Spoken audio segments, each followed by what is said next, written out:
Debbie probably can mute yourself. So welcome to the Tutte Colloquium, and also welcome to the prospective students in the audience. I think there are a few of them. So I'll just spend 1 or 2 sentences introducing the Tutte Colloquium, which is a weekly seminar in the department. It's named after William Tutte, who was a former department member who helped to found this department. And each week we have invited speakers from the department and also from colleagues in other universities. So this week we are very happy to have Debbie Leung giving a talk. So Debbie obtained PhD from Stanford and worked as postdoc in Caltech and Microsoft Research before she joined CNO and IQC in 2005.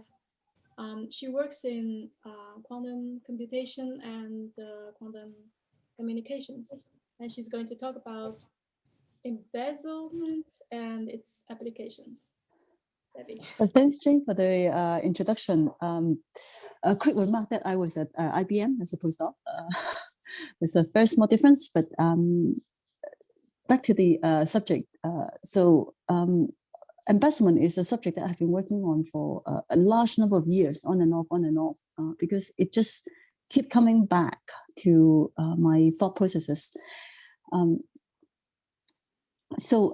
Let's do what we usually do when we start research. We go to the Wikipedia and look up a few interesting things.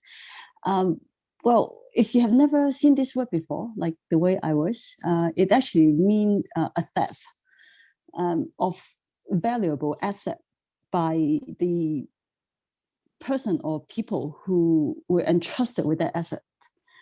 And it has to be planned and well thought out.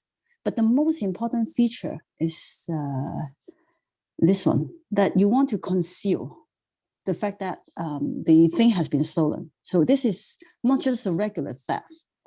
It's certainly opposite to robbery, but it is something that you want to steal and you want to conceal the fact that it's stolen. So it was first introduced into the quantum information community in 2002 by Wim van Dam and Patrick Hayden in the context of embezzling entangled states.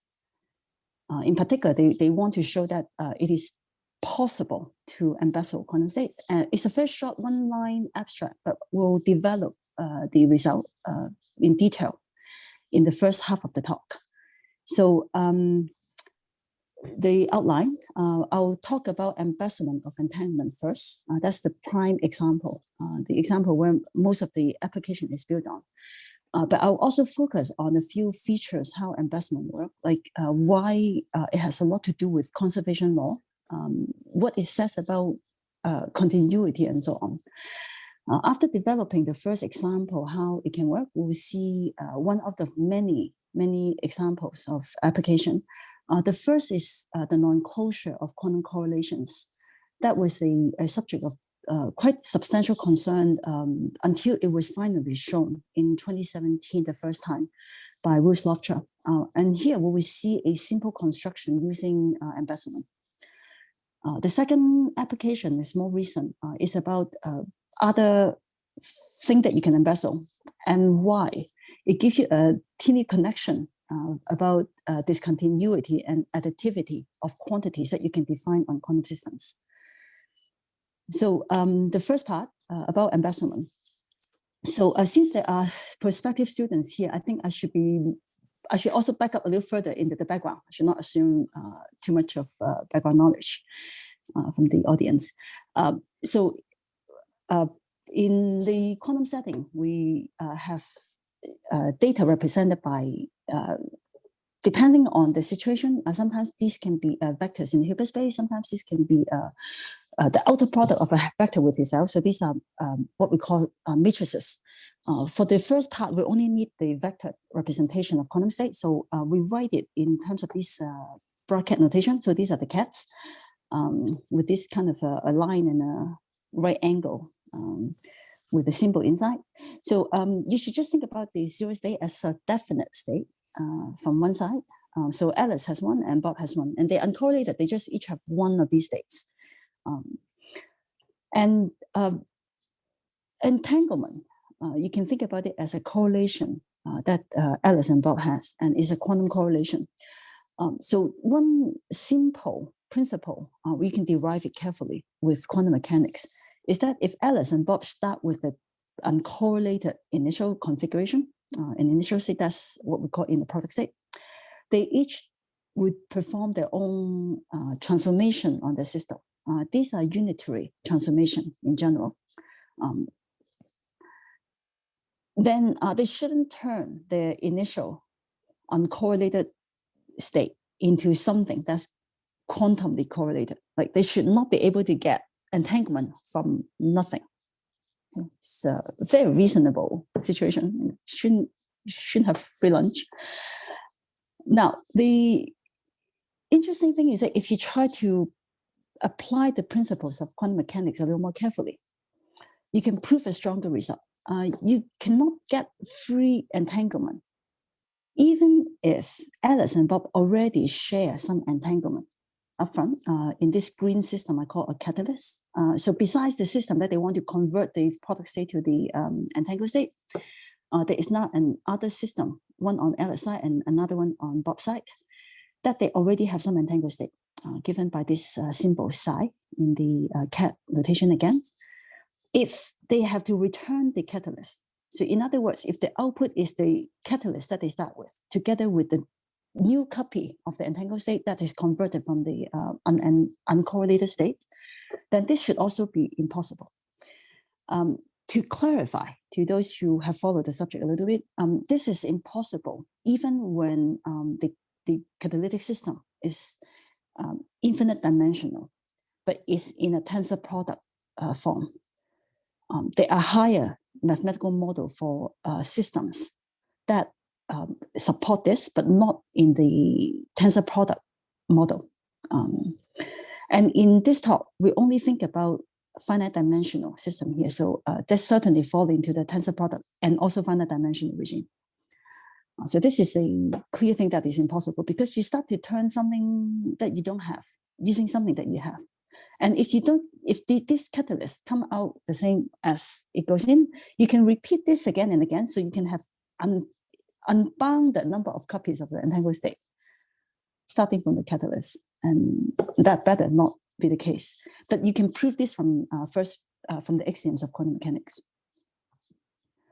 So the embezzlement of entanglement is a statement that this thing that you cannot do can nonetheless be approximated to arbitrary accuracy.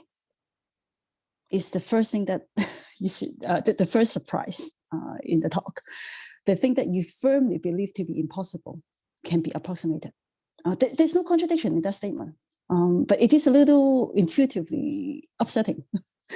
You think if it is not possible, it should be less possible than being able to be approximated, but it can be approximated, it turns out. If you specify what state you want to embezzle upfront, so you determine this purple state phi upfront, and you determine the accuracy.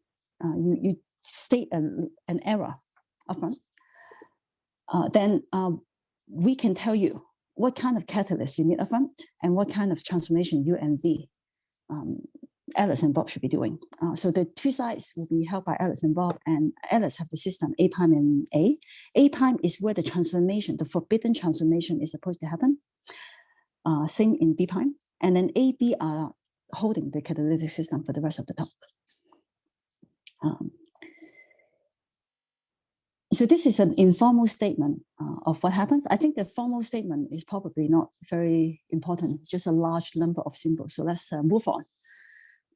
Errors in this case doesn't really depend on the dimension, luckily. So I don't need to get into the detail what error measure I'm using. For those who care, is you can take it as the 1 minus overlap between the initial and the final state of your choice. Then let's get on to ask, so how do we embezzle? I will give you a method that is not the original method by Van Damme and Hayden, because the method that I'm showing is a little more intuitive. So how do we embezzle things? You can ask, if you're given $1 million in a pool, is it easy to embezzle $1 out of it? Let you think about it for a moment. It depends. It depends on the accounting.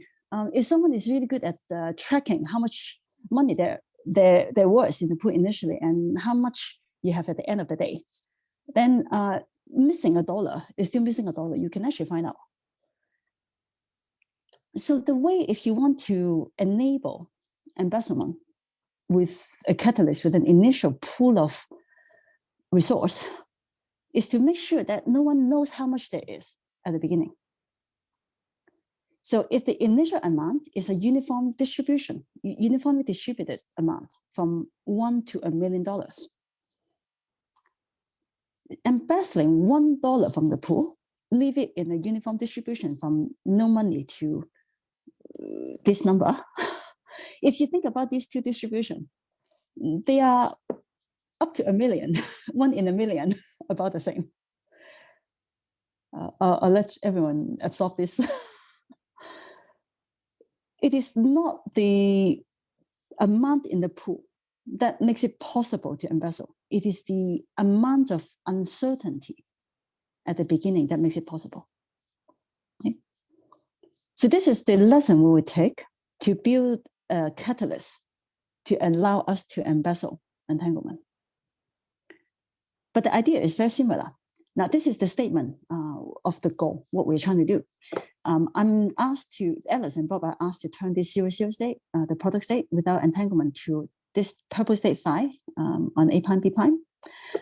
They are allowed to ask for a green state, the catalyst, along with the specification of what system A, B this catalyst should be in. Let me say that upfront that to support the uncertainty, you expect the catalyst to be large. If you have a very small catalyst, you limit the amount of uncertainty that can be carried by a small system. So you expect that AB should be large system compared to A prime, B prime. So the solution is that you take A to be n copies of A prime and B to be n copies of B prime. And we will find out how n will determine the error in the end. And then each copy, so I already say that each AI is isomorphic to A prime and each PI is isomorphic to B prime. Then the state, very similar to what we saw with the money, except it's in quantum superposition, is that you should have R copies of the initial state, the product on entangled state 0, 0. So the first copy live on A1, B1, the second copy live on A2, B2, and so on. And then n minus R copies of the entangled state. They live on the rest of the system. So you can label them from R plus 1, AR plus 1, BR plus 1, AR plus 2, BR plus 2, and so on and so forth until AN, BN. And then you take a superposition of these vectors. So you just sum these vectors. These are vectors in the Hilbert space, so you can add them. You add from R equal to 1 to n minus 1. And I forgot to write down the renormalization. I have a 1 over square root n minus 1 here that I should write down so that I have a normal unit vector to represent the state. So that's the catalyst that they should ask for. Okay. Now, then we should specify how they convert 0, 0 to phi. It's exactly what you expect to happen. So we place the system A prime, B prime, where there's an empty slot here. And then the U and V, they are allowed to act locally on LSI, on all the AIs together with A prime. And V is allowed to act on A1 through B1 through Bn and B prime. Okay. So the transformation to embezzle consists of cyclically permuting this system. So Alice permute A1 to A2, A2 to A3, and so on and so forth, and then AN to A prime to A1. And Bob does the same thing, but on the B systems. If you think about what they're doing, each of them is unitary because it just consists of relabeling the system. It's also local. the A systems interact among themselves and the B system interact among themselves, but the A system never interact with the B system or vice versa. Okay, so these are the operations that Alice and Bob should do to attempt to embezzle the entangled state aside from the given green state, which involve the state supported on A1 through AN. So at the end of the day, after the transformation, this is what they got. Since the maximum value of R is only n-1, you always have a copy of phi in A and Bn. So when you do the cyclic permutation, this nicely move up to A prime, B prime, where you want it to be. The rest of the system stay roughly the same, except at the boundary where the R+1 system has turned from the entangled state to the 0,0 state. Now, of course, embezzling does not create wealth. The number of copies of the entangled state has been conserved. You just relabel system, nothing has been created or destroyed. But the system of interest, A prime, B prime, has transformed from the product state 0,0 to the entangled state psi of your choice. What you want to check is that the catalyst shouldn't have changed very much, because otherwise, it's not really embezzling if you leave the pool of money to be in $999,999. People know that you have stolen $1 from it. Similarly here, you want the remaining state in the green systems to not have changed very much.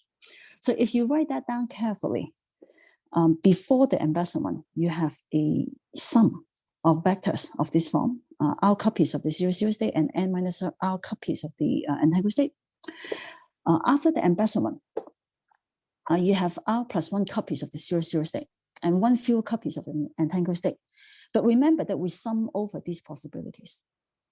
So most terms in the sums are identical to before. Each term has changed, but it becomes a different term in the sum. So the sum hasn't changed very much. And so when you take the inner product between the initial vector and the final vector that represent the state on the catalyst, they actually have overlap, at least 1 minus 1 over n. N is the number of systems there. And so the error for the way we defined it is actually 1 over n.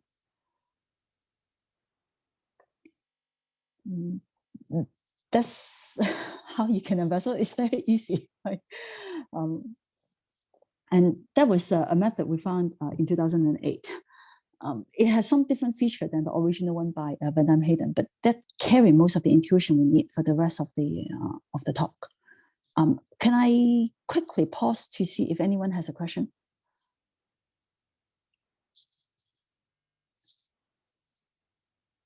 Okay. Then I move on to discussing some aspect of the phenomenon that you just saw. Is to recap the result that we have seen how you can actually embezzle an entangled state from a catalyst without changing the catalyst very much.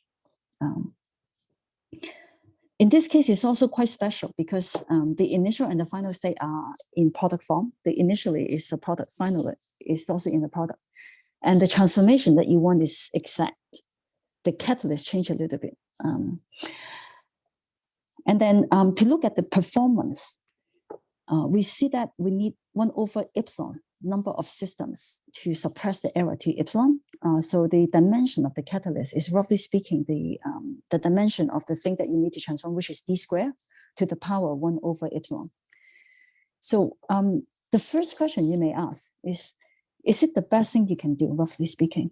Can you use a much smaller catalyst to perform the same embezzlement? Is that?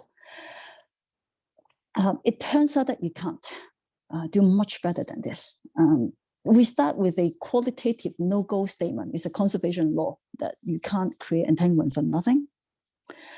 And the fact that you can approximate that is kind of saying that your qualitative no-go statement, the conservation law, has poor continuity in a quantitative manner. So this, the poor continuity is still a continuity here, it turns out. Without going into detail of the proof, this is not a difficult proof at all, and it's from the paper by Van Dam and Hayden originally.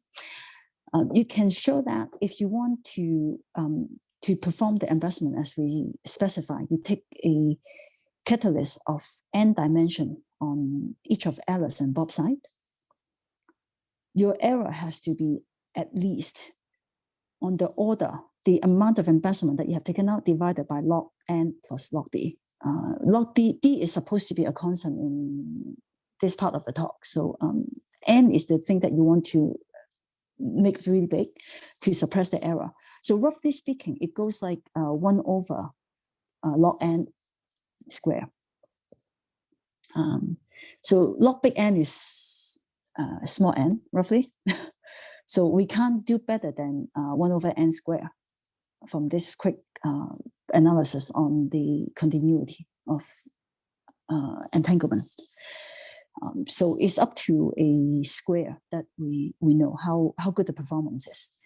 But it is important here that it is one of the very few things we know in quantum information that has a feature that you can do it better and better. You can keep making the error become smaller and smaller. With finite amounts of entanglement, you never make the error 0. There are two sides. You can make it better and better arbitrarily. You can keep making it better and better. You never get it down to perfect. Okay. So with this, then we can use these two sides of embezzlement to study a problem that has been sitting around for a long time, the non-closure of quantum correlations. This part of the talk has 3 titles. When I give this talk as the main result, it has 3 titles. They are not equivalent. The strongest is to be able to find a non-local game. We'll define what that is later. That have no optimum strategy with finite amounts of entanglement. If you can show that, you can also show the second thing, but the opposite direction is not known yet. You would be able to write down what the physicists call Bell inequalities that cannot be violated maximally with finite amounts of entanglement.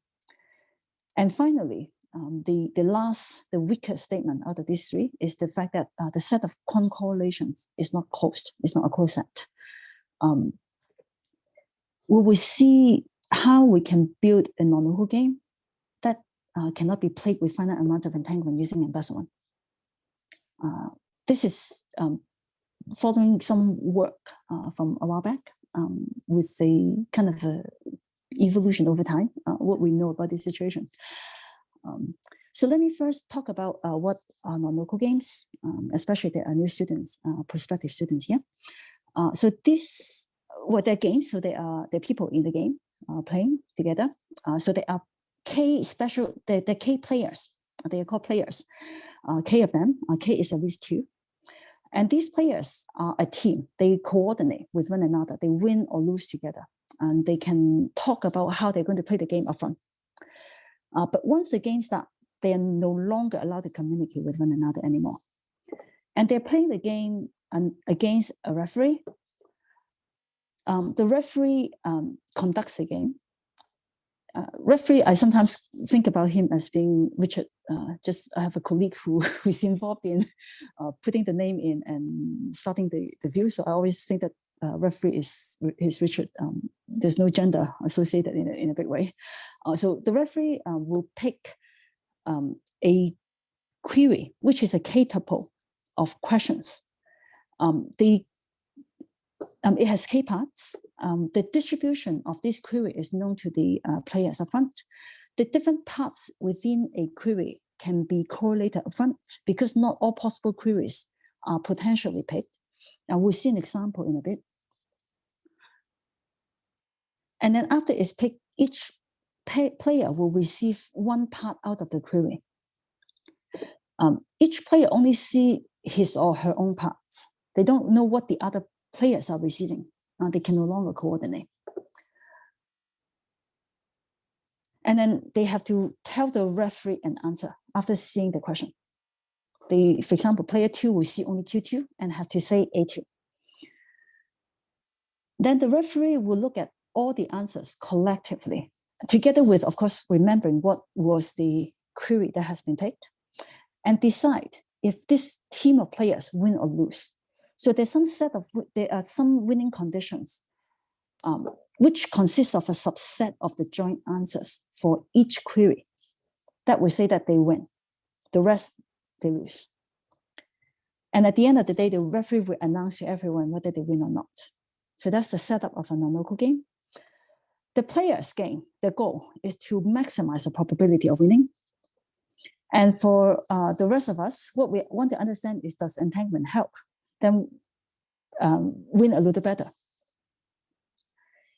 How does entanglement comes in? The players can coordinate before the beginning of the game. So you can imagine if these players are actually students at IQC, they can actually sneak into the lab and prepare an entangled state up front, and then they put it in their pocket, and then when they were asked to be in their own room, they're no longer allowed to talk to one another. They can still have their quantum system in their pocket. Then they can go and measure the quantum system in order to help them play the game a little better. So that's the concept here. So what we want to know is whether entanglement allow them to play this game a little better or not. So here's an example of a non-local game called the Gxc Game. It has 3 players. The questions, each of these questions can have one out of the 2 possible symbols. So they're binary. But for some convenience in the discussion, they are labeled as X and Y. The answers are also binary. And again, for the simplicity, for the convenience of the discussion, they will be labeled as 1 and -1. Now, not all 8 possibilities for the queries will be picked. The query will be uniformly chosen between the 4 possibilities that has an even number of Ys. They never come in odd number. Okay? So only 4 queries will ever happen. But if you are, say, player 2, you will not know whether you have whether the query is these 2 or that 2. So they don't really know what is the query. They only know their own question. Then they win if these winning conditions are satisfied. Say if there are no Ys in the query, so if it is a first case, then the 3 parties will be winning if the product of their answers multiply to 1. So there are 4 possible combinations that will make them win. Likewise, if it's one out of these 3 queries with 2 Ys and 1 X, then they win if the product of their answers is -1. Again, there are 4 cases that make them win in that setup. But the tricky thing to notice is that if they want to win here, then maybe they don't win in the other case. So I'll pause for a moment so that you can catch up with the writing maybe on the screen.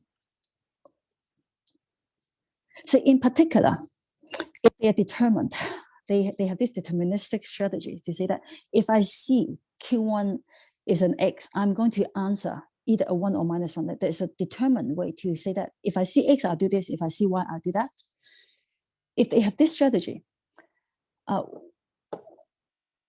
winning the other 3 cases necessarily mean that the answer for the last one will also be -1. You can do a slightly more careful analysis and find out that at least 1 out of the 4 cases cannot be won. They will have to lose at least 1 question if they have a deterministic strategy. By convexity, if they have some shared randomness when they coordinate their strategy, they also cannot win with probability better than 3/4. And so without entanglement, they can only win with probability at most 3/4, and it's achievable because there's a way to do it. With a quantum state called the Gxc state, we'll actually see that a little later, but it's actually have player 1, 2, 3 all having a 0, a 0, and a 0, superposed with each of them having a 1 and a 1 and a 1. Then it turns out that they can measure this operator called the sigma X and sigma Y. If they get X, they measure sigma X, and they get Y, they measure sigma Y. If they follow this, then the winning probability is 1. I won't go through the proof here. Anyone interested, they can talk to me after the talk, or I can show you the 1 or 2 slides of the lectures about this portion. But they can actually always win if they share a Gxc state. And it's a very small state. It's 8 dimensions total between the 3 of them. Furthermore, there is another very nice feature about the Gxc game. If the 3 players win with probability very close to 1, they essentially have to prepare the Gxc state and measure sigma x or sigma y. They can't deviate from this presumed optimal strategy. So we call this a rigid game. The strategy is actually, there's only one strategy to win. And it carries nicely when there is some approximation involved in the winning probability. So now, these games are fun. Many of us have been playing it for 1 or 2 decades. And besides having fun, why we care about non-local games? For those who care about computational complexities, this actually model interactive proof system in a nice way. And in fact, a year ago, there's a very major result that a certain class, complexity class called MIP star equals to RE, the recursively enumerable class. And the core result is built on building a non-local game that embed the halting problem into the game. So these are very useful way to think about interaction in the quantum setup when you have more than one proofers. For the physicists, they care about this because when the parties are only allowed to share randomness, it is a strictly, it's a proper subset of what they can do in quantum mechanics, showing that they can win strictly better than, say, in the 3/4 in the previous example, showed that they are outside of the classical local hidden variable model. It doesn't prove that they're in quantum mechanics, but it shows that it's not classical. And finally, for those who believe in quantum mechanics but want to use it for cryptography, you can use a lot of these non-local games to provide security proof and methods to do quantum key distribution. Not in the Gxc game because there are 3 parties, but in a different game called the CHSH or some other games that would allow security to be analyzed using the output statistics of the classical answers. So these are very useful playground for learning and applying quantum mechanics. In this talk, we're interested in one specific question about non-local games.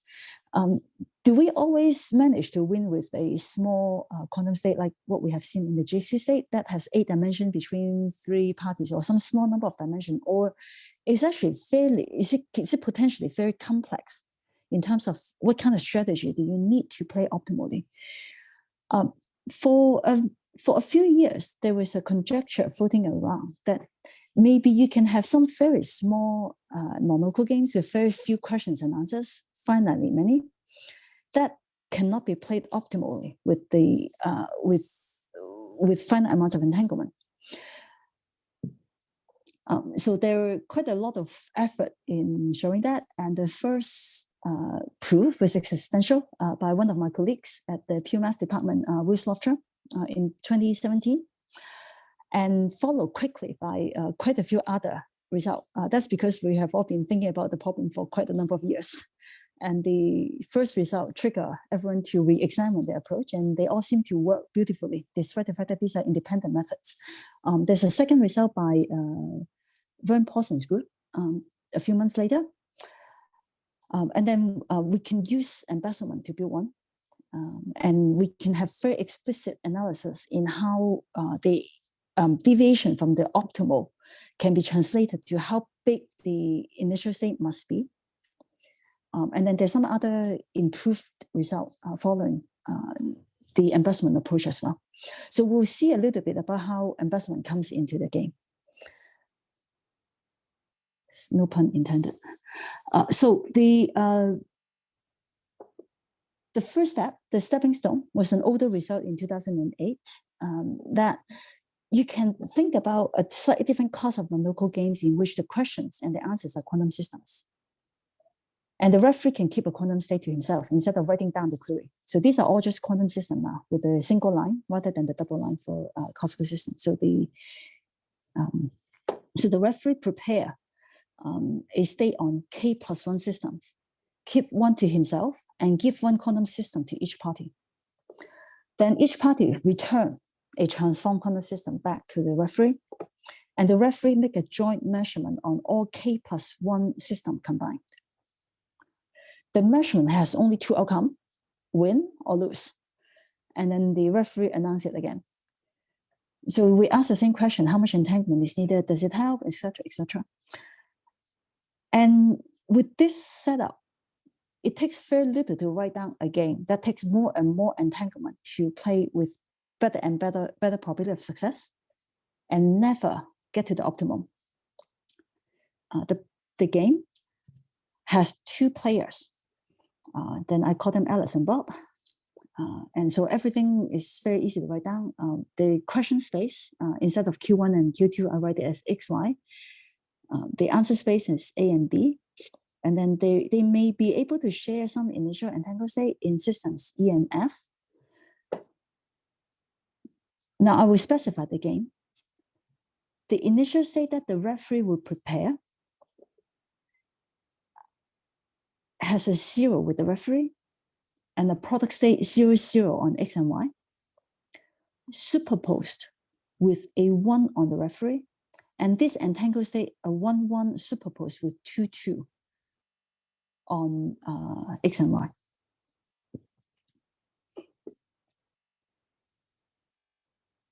Then Alice and Bob will return A, B, and they will win if the system A, B, and R is found to be in the Gxc state.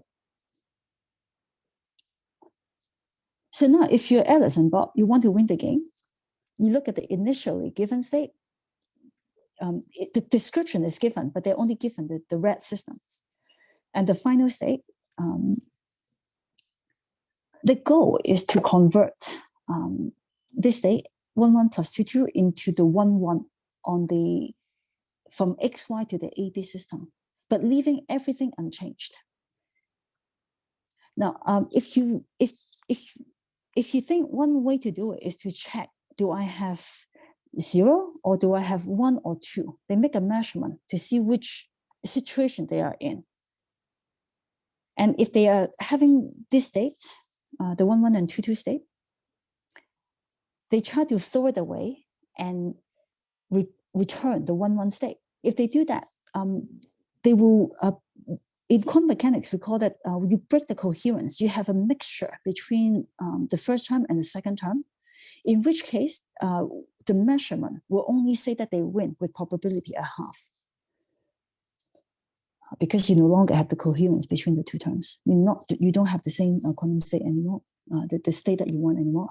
So this method doesn't work. Like looking and then replacing the state if need to doesn't work. It turns out that they can use a quantum conditional method to say that condition on we see that 0, 0, we do nothing. Condition on the fact that we are either in 1 or 2 subspace. We reverse embezzle. We took the entangled state and turn it to a 1, 1 state. The embezzlement and the reverse embezzlement is actually the same operation. It's just you turn the secret permutation the other way around. We think embezzlement is something that you gain something, but reverse embezzlement is also very important. So if they reverse embezzle, they will be able to approximate the transformation better and better with a bigger and bigger embezzlement state. And in the limit, when they share a very large dimensional embezzlement state, then the probability of winning will approach 1. It took about half a page of basic linear algebra instead of Wislofter's original 100-page paper, or at least 60, 70 pages. You can just show directly that the winning probability is no better than 1 minus log the dimension of the entangled system here with a inverse square around. And the proof is very simple. There we have a proof on the dimensional bound on the system on EF. But recently we have been able to show that they must actually essentially reverse embezzle. We did not have that result before, that they actually need to embezzle, but now we also know that.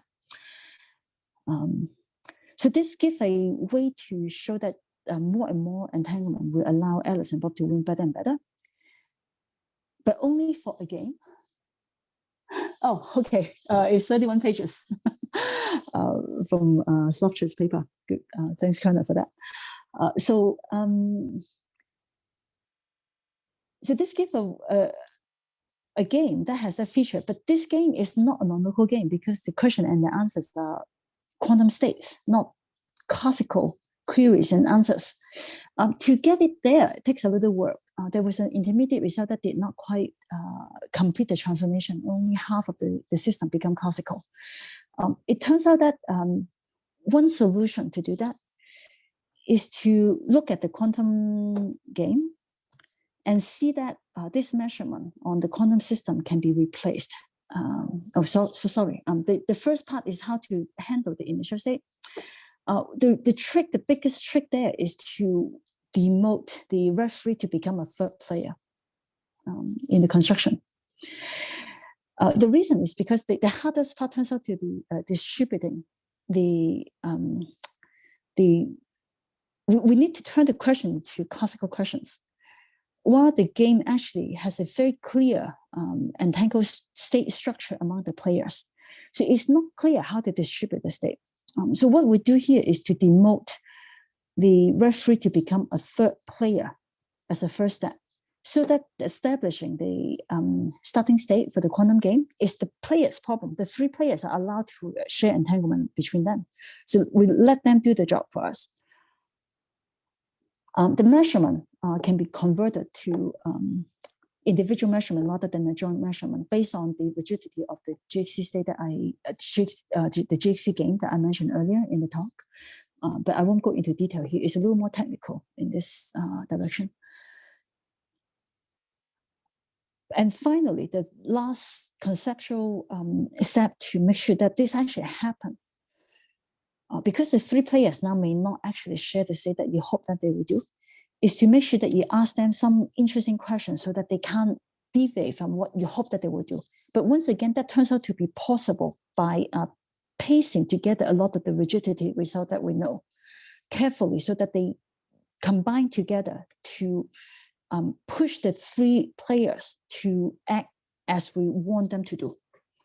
So that if in the end of the day, they want to win this whole game with probability close to 1, they must do what we hope that they will do, which is to prepare the initial state as in the quantum game, perform the measurement as we perform the transformation, which involves embezzlement between Alice and Bob, as we hope that they will do. And then finally, output the reverse embezzle state. And then they will also make the measurement for the referee. It all worked out. And so we have this game that has 3 players with 12 questions each, and only 3-bit answer from one of the players and 2-bit answer from the other 2 players. If they share 3 qubit for Victor, 1 over epsilon qubits for Alice and Bob, because remember that they have to embezzle, then they can win with probability at least 1 minus epsilon. But it is also possible to prove that if they want to win with probability at least 1 minus epsilon, then Alice and Bob have to share at least omega epsilon to the power minus 1 over 32 qubits. These numbers, one of the authors were actually really thinking that don't even mention the numbers. Well, it's a number.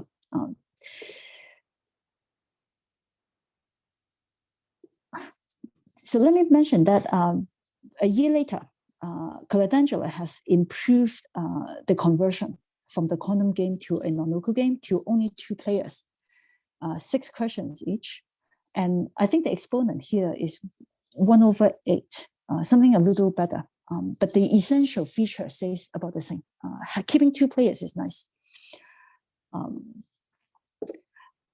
What I want to mention is that it is also a very interesting setup physically.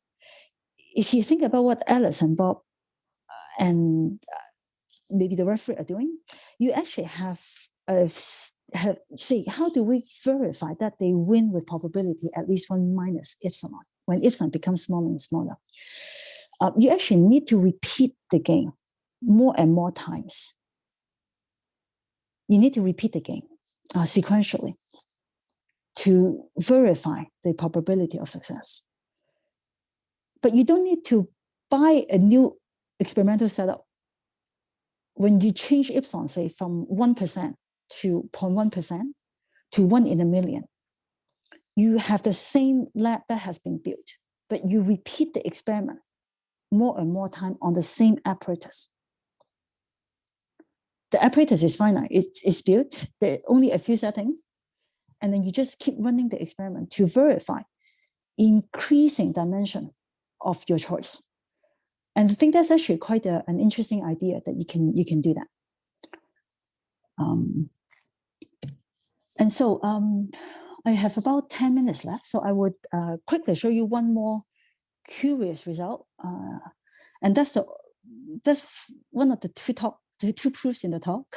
I know that shouldn't put the proof at the end of a Friday afternoon talk, but this is so easy that I'll give it a try. This happened when Andrea Coladendro and I tried to push the trade-off between the error and the dimension of the game that we have written down further by trying to change the entanglement measure to something that I hope to give a better result. And we find out that we cannot do that. What we find instead is that if your quantity, the thing that you're looking at, the quantity has what we call a property that we call additive, then your quantity cannot be very continuous. Some connection that we did not expect before, like it was very unsuspected. So to elaborate on it, suppose F is a quantity that you can define on density matrices on any dimension. Now, in this part of the talk, I need to use the density matrix to represent the state. These are square matrices that are positive semi-definite with trace 1. You can think about it as the outer product of the vector, the unit vector with itself, and then you take complex combination of these things. The entropy of a quantum state is one of them. It's given by minus, forgot the minus sign here, trace rho log rho. There are other examples like the charge spin, number of photons. There are a lot of quantities that we can define on a quantum system. Now, we only look at quantities with two interesting properties. The first property is that it's not a constant thing. It's very reasonable. I mean, if it's a constant, why would we even think about it? So what I mean is that you can find two different states written with density matrices labeled by mu and nu of a common dimension d, such that the quantities differ from one state to another. The second property that I need is that it should be an additive property, which means that if you have one system in a state C, a separate system in a state omega, then I look at the quantity of the combined two systems together. The state are in a product form, so the two systems are not correlated. The quantity on the combined system, if it happened to be always the sum of the quantity of C on the first system, together with the sum to the quantity of F of omega on the second system, if I have this additivity property, then we can show the following. First of all, let me say that this is actually true for almost anything that you should think about. Entropy, entanglement, charge spin, energy, photons, physical properties that supposed to have reasonable conservation law. If you have $1 in one pocket, you have a different dollar in a second pocket, then you together have $2. It's very reasonable. So this is what we know of these quantities. They cannot be very continuous. In particular, if we write down a Lipschitz condition like thing in terms of the Shelton one norm between the density matrices, then the Lipschitz constant cannot be too small as a function of the dimension where these states are living in. In particular, if you look at the dimension of mu and nu in the first condition, you think that the Lipschitz constant, if it's a real constant, it should not depend on the dimension, but maybe there's a small dimensional dependence. If alpha is 0, then the Lipschitz constant does not depend on the dimension. If it is a very large number, like 100, then it depends sensitive on the dimension. What we managed to show is that this is at least 1. You can't get lower than 1 here. A very curious result. The way to, for our favorite quantity, the entropy, which is also the entanglement, when you look at, there's some connection between these two quantities. Alpha is exactly 1. This is called fairness inequality. And the inequality is known to be tight. So this goes well with our intuition, how, with the example that we already know. But it turns out to be exceedingly universal for any quantity that's additive. The way to prove it is to try to embezzle that quantity. So first, let me show that, let me just mention quickly that if your quantity is additive, it's also invariant under permutation. Both of this is the sum. When you sum numbers, then they're the same, however you order them. So then to prove this, that this exponent alpha is at least 1, we try to embezzle. So what we mean by embezzlement here is that we try to convert mu to nu, despite the fact that they have different amounts of this quantity f. And we use an embezzlement state similar to what we suggested before. We have r copies of mu and n minus r copy of nu. And then these are density matrices, so I have a renormalization without the square root here. To do the transformation, we do the cyclic permutation again. So in the end, the last system come out to the first, and then the first system go to the second, and so on and so forth. And so I have a nu here. And then I lose a copy of mu in each term, and I gain a copy of mu in each term. The initial attached state, I call it omega 1. The final attached state, I call it omega 2. Because this is a cyclic permutation, my quantity is preserved. So these two quantities are equal to one another. And because the quantity is additive, this is f of mu plus f of omega 1. And similar, this is f of mu plus f of omega 2. Then I do the thing that everyone knows how to do. You rewrite your equation. So the difference of the quantity from omega 1 to omega 2 is the same as the difference in the quantity from mu to nu. Okay, very clear, because I have stolen a copy of nu from omega 1. I left with omega 2. So here I need to change this a little. Look.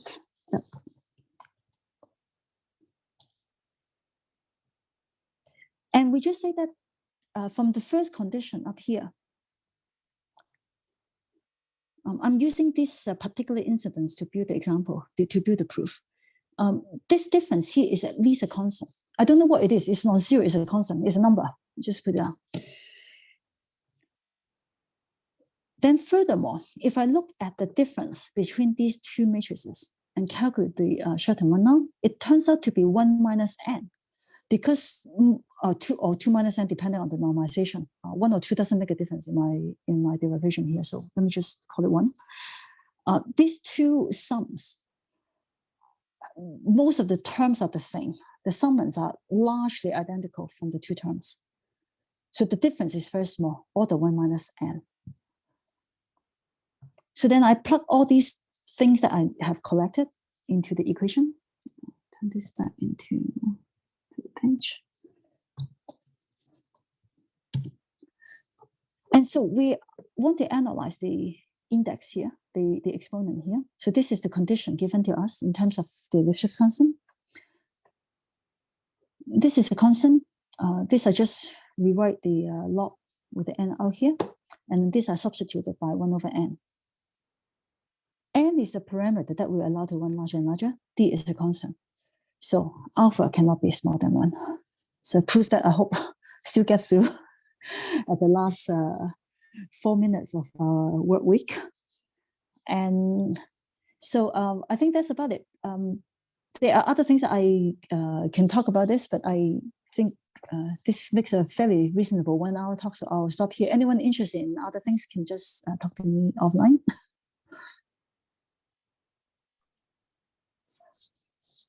Thank you, Debbie, for going through the proof on Friday afternoon. So, any questions for Debbie?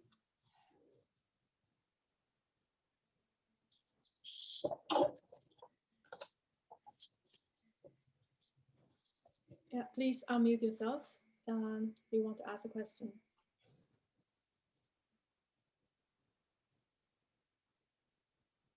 Okay, I guess in that situation, the host normally should ask a question. But I have a question. Okay, good. I was just wondering about the final result and condition. Have you looked at holder continuity, the holder condition? Because that's sort of, in the literature, in my literature, that's sort of called a holder condition, which is giving, so saying that the difference of the two functions is less or equal to a constant times a norm. No, thanks for the pointer. We'll take a look and see what it adds to the paper. In fact, the paper, yeah, due to the pandemic, we never do anything to the preprint. Yeah, so there's a big literature on using this holder condition for proving stability of many different algorithms and things. Thanks for the comment. And do you know if it works for the QKD function as well? So you did it for the entropy. What about QKD, which is the difference of two weighted entropies? I think it has been used for QKD security proofs because the continuity for entropy is not new. In fact, it was fairness inequality. I should have said that. It's due to fairness. What we showed is the opposite, that you cannot do better than that. Like you can't get any quantity that's more continuous.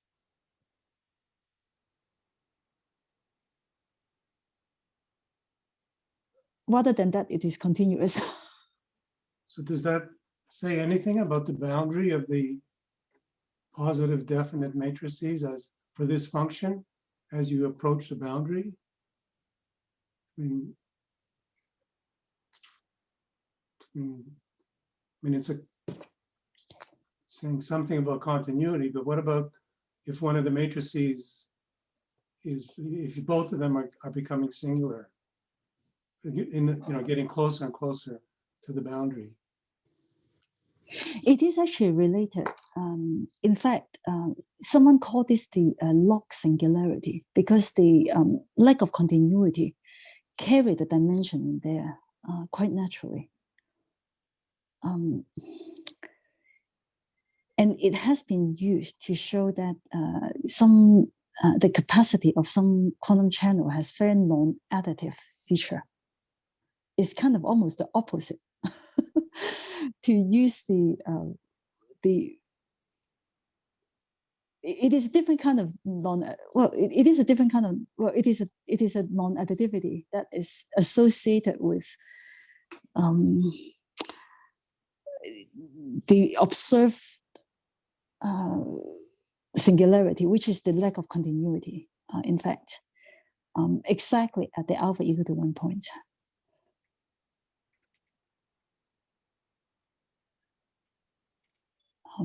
In fact, before this conversation, I did not connect these two subjects together too much, but so it's an interesting connection.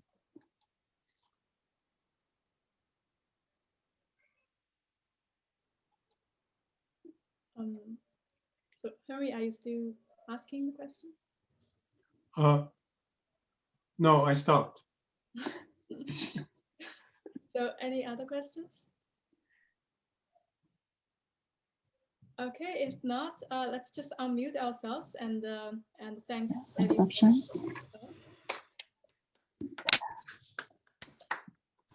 And now it's the virtual graph task time.